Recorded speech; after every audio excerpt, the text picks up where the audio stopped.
Hello there everyone, welcome back. This time I've come up with a topic from biology, circulation of blood through the human heart. Heart is a muscular pump, as you all know. It's a very important organ of the circulatory system. In fact, why the circulatory system? It is the important organ for the whole body itself, isn't it? This is the first organ that comes into being in the fetus. It starts working, and it is the last one to stop working after an organism dies. Cellularly, heart is made up of specialized muscles called the cardiac muscles, which are found only in the human heart. Here's a comparative account of the heart of vertebrates. This shows an evolutionary trend. Now let's see how. We shall begin with the fishes. Fishes have a two-chambered heart. They have an auricle and a ventricle. The blood, as you all know, is oxygenated in the gills, and the heart pumps this blood all throughout the body. Next are the amphibians. Amphibians, as you can see, have a three-chambered heart. They have a right auricle, a left auricle, or a singular ventricle. The oxygenated and the deoxygenated blood here in amphibians get mixed since the body temperature varies with the temperature of their surroundings. Next, you have reptiles. Reptiles too have a three-chambered heart. But as you can see over here, the interventricular septum, as it is called, starts getting formed and is maximally formed, though not completely, in the most evolved reptile, that is the crocodile. Now, did you know that crocodiles are also living fossils? Because they existed even during the time of the dinosaurs, and they still roam about the planet. So, even in reptiles, the oxygenated and the deoxygenated blood do get mixed, since their body temperature too varies with the temperature of their surroundings. Next, you have aves, that is birds and mammals. They have a proper four-chambered heart. In both of these classes of vertebrates, the oxygenated and the deoxygenated blood are kept separate. Here, the interventricular septum is complete to ensure the efficient supply of oxygen to the body for high energy requirements, mainly to maintain their body temperature, as the body temperature does not fluctuate with the temperature of their surroundings. There are four valves in the heart. You have the mitral valve and the tricuspid valve. These are found between the auricles and the ventricles, as you can see in this diagram. And you have the aortic valve and the pulmonary valve, which are found between the ventricles and the major blood vessels that leave the heart.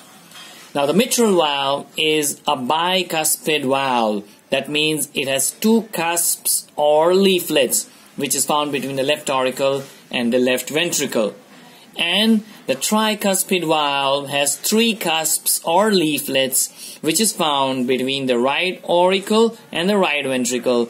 These valves are very much an essential part of the heart, since they prevent the backward flow of the blood when these respective ventricles or atria contract.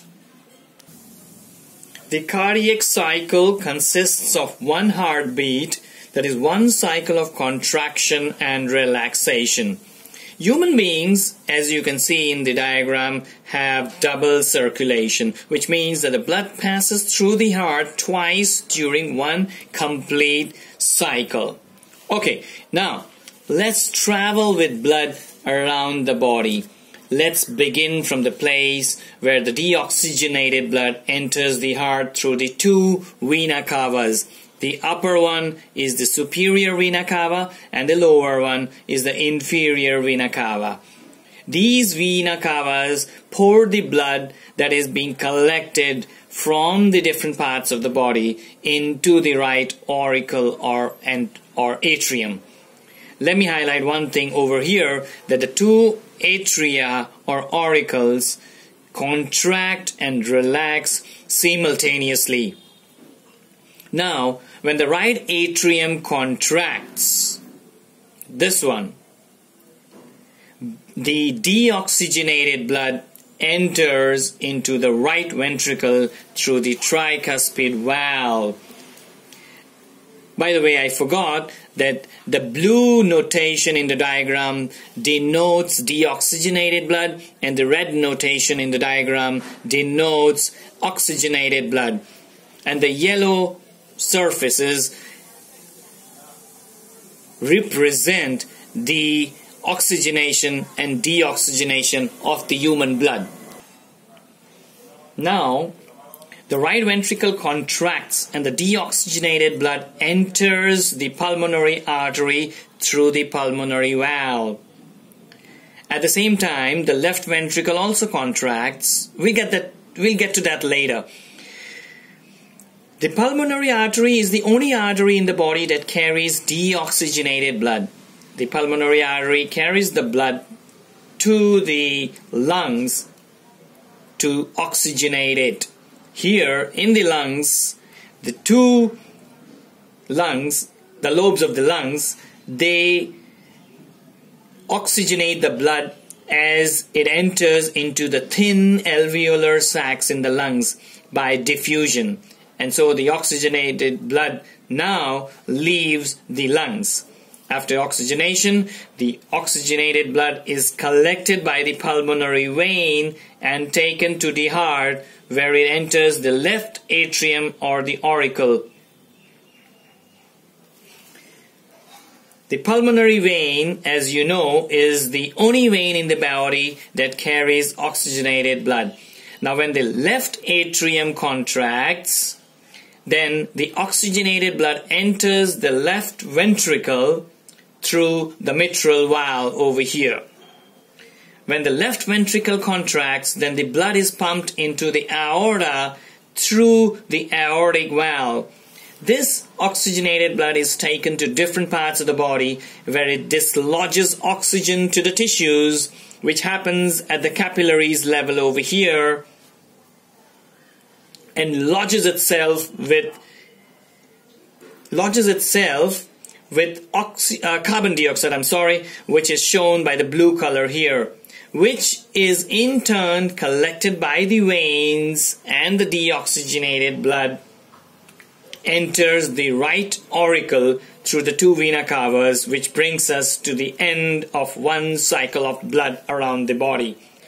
During this cycle, the blood has performed a myriad of functions. Here's a closer look at the circulation once again. Mind you, this is just a schematic diagram. The actual aorta, pulmonary artery, the pulmonary vein, and these two superior vena cavas are not placed in this particular order as shown in this schematic diagram. Thank you so much.